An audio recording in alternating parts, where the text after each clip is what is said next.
तोंडात टाकताच लाडू विरघळतील अशाप्रमाणे आपण हे रव्याचे लाडू बनवणार आहोत. त्याच्यासाठी 2-3 चमचे इथं तूप घेतलं आहे आणि एकदम परफेक्ट प्रमाण सांगणार आहे तुम्हाला.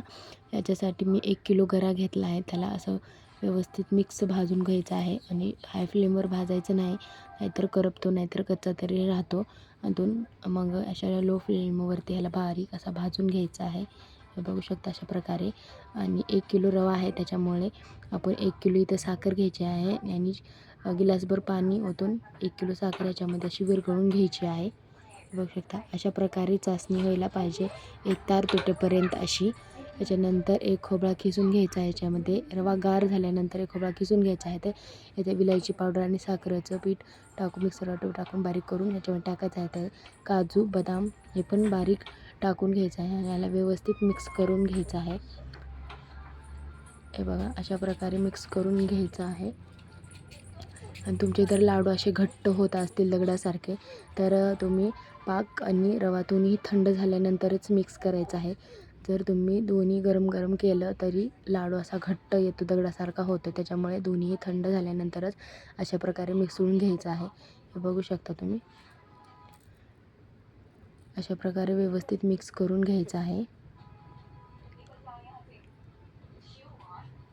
थोडंसं आधी उलटण्याने मिक्स करून घ्यायचं आहे.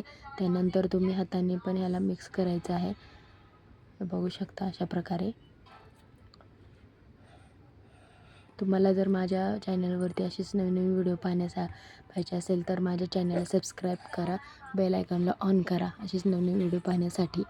आणि हा व्हिडिओ एवढ्या शेवटला दिवाळी झाल्यानंतर आला आहे, कारण तर माझ्या मम्मीच्या मागं खूपच म्हणजे बिझनेस आहे माझ्या मम्मीचा छोटासा घरी कपड्यांचा.